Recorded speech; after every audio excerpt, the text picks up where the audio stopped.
se concede, incluye esta tal amnistía a los delitos de sangre, pero además añadiendo, si no tardo mucho en encontrarlo, se lo leeré, y si no, lo dejamos pendiente, porque quería que fuese literal, incluyendo a aquellos que han cometido sus crímenes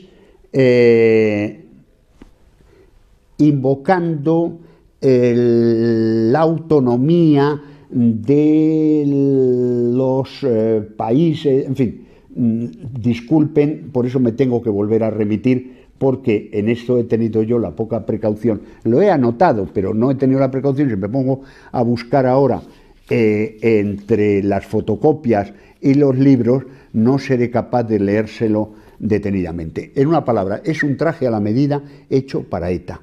Esta es la contraprestación al que ETA no cometió ningún atentado en los días de las elecciones libres y democráticas. Bien, pues otro nuevo fraude de ley. Los nuevos diputados ocupan sus escaños sin prestar juramento alguno. Esto no ocurre en ningún país civilizado, salvo cuando es un golpe revolucionario que ha derribado el régimen anterior. Así ocurrió con la República de 1931, que derrocaron a Alfonso XIII. Pues entonces, naturalmente, ocuparon sus escaños en directo, por ser un golpe revolucionario, y nada de jurar las leyes de Alfonso XIII, ni la Constitución vigente con Alfonso XIII. Resulta, pues, que las solemnes declaraciones del presidente del gobierno en septiembre del 76 que hemos leído, España ha dejado de ser un Estado de Derecho. También es una falsedad su afirmación de que no habría un vacío legal. Son igualmente falsas las declaraciones del ministro de Justicia, notario mayor del reino, que antes hemos leído, de que no pretendían una derogación del sistema constitucional vigente, etcétera, etcétera. Previo al acto solemne de inauguración de las nuevas Cortes, el nuevo presidente Hernández Gil, que había sustituido al defenestrado Fernández Miranda, ha mandado retirar el crucifijo de la mesa presidencial. Ya es un buen síntoma, claro. E igualmente el tapiz con el escudo nacional, todavía en vigor, por supuesto, sustituyéndole por un tapiz del siglo XVI para que no se notase la ausencia tan descarada. A partir de esas fechas se desencadena una inusitada propaganda orquestada desde el gobierno sobre la base de que España carece de constitución. Y una democracia sin constitución es como un jardín sin flores. Se silencia todas las afirmaciones que hemos leído anteriormente, empezando por el propio Juan Carlos, motor del cambio. Recuérdese la réplica a Blas Piñar que antes hemos citado. El señor Piñar López da por supuesto que la actual Constitución española es de las llamadas pétreas. También se silencia cuidadosamente que países tan atrasados como Inglaterra, Gran Bretaña o Alemania Occidental carecen de Constitución. En efecto, en 1977, Inglaterra, Gran Bretaña, no tenía Constitución y hoy sigue sin tenerla. No sé ¿cómo pueden vivir así? Tiene una Carta Magna, con este magnífico título, Carta Magna, de la que todo el mundo habla y utiliza como rótulo para sustituir a la tan manida palabra de Constitución, pero que nadie de los políticos profesionales ni periodistas se ha leído. Para empezar, está escrita en latín. ¿Por qué? Porque es de principios del siglo XIII. Año 1215, y como no podía ser otra cosa, pues está en desuso, porque contiene cláusulas tan actuales como la condonación del pago de intereses a la viuda cuyo marido ha contraído una deuda con los judíos, dice así literalmente la Carta Magna, o la devolución de bienes expropiados injustamente a los nobles caballeros que regresaban de luchar en la cruzada. En cuanto a Alemania, lo que tenía en 1977 era una ley fundamental, en alemán se dice Grundgesetz, claro, no lo van a decir en español. Es decir, coincidiendo curiosamente con la denominación que utiliza el régimen de Franco para sus leyes constitucionales.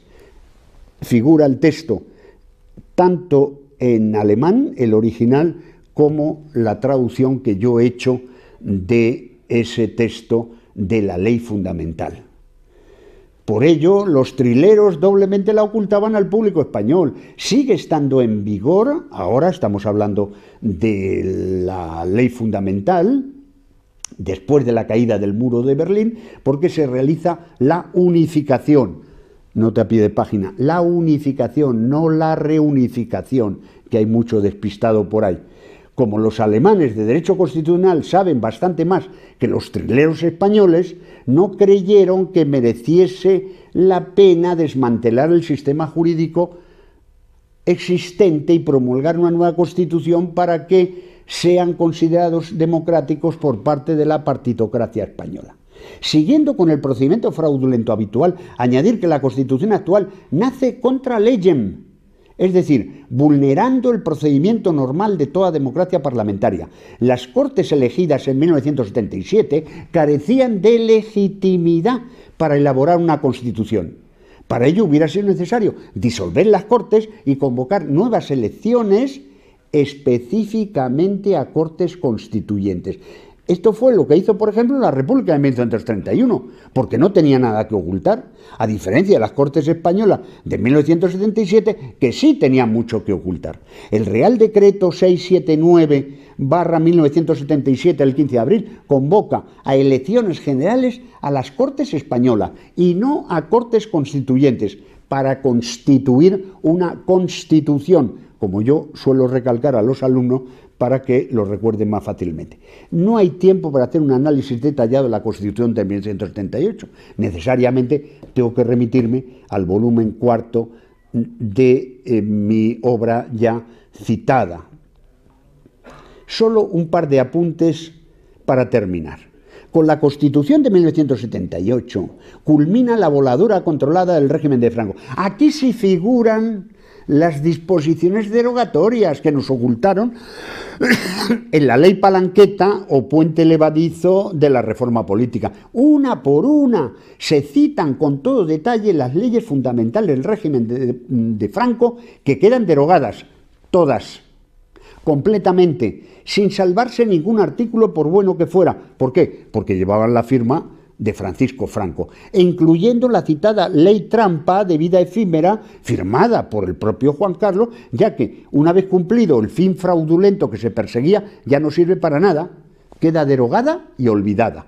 Y por último, añadir, perdonen el apresuramiento por falta de tiempo, un dato algo chusco que acompañó esta fraudulenta legalidad.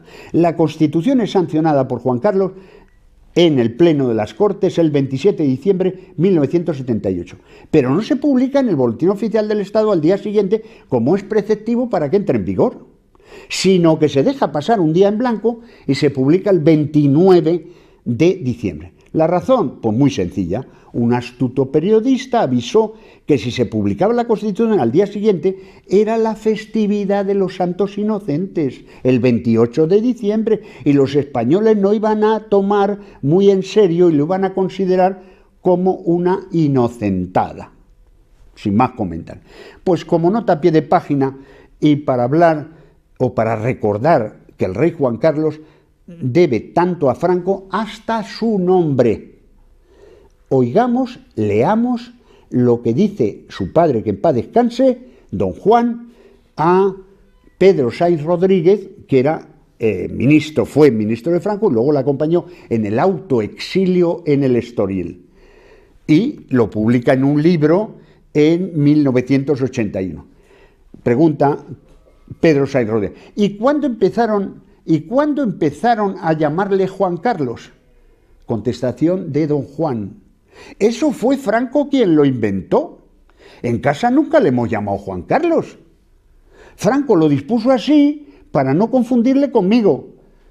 Pero, replica, preparado claro, Sáenz Rodríguez, pero en el bautismo lleva el nombre de Juan Carlos. Sí, y yo también, porque es norma en la Casa de Borbón, porque mi padrino fue el rey Carlos de Rumanía y el de mi hijo fue padrino el infante don Carlos, mi suegro.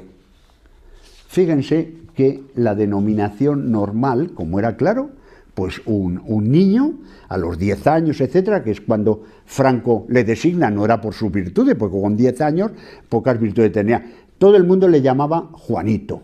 Y entonces los muy respetuosos monárquicos, cuando fue creciendo, le llamaban don Juanito. Claro, a eso no estaba dispuesto Franco y entonces ordenó que se le denominase Juan Carlos. Bien, pues disculpen el apresuramiento y los minutos que me haya podido sobrepasar. Agradezco nuevamente la amable invitación de Mi Tierra Televisión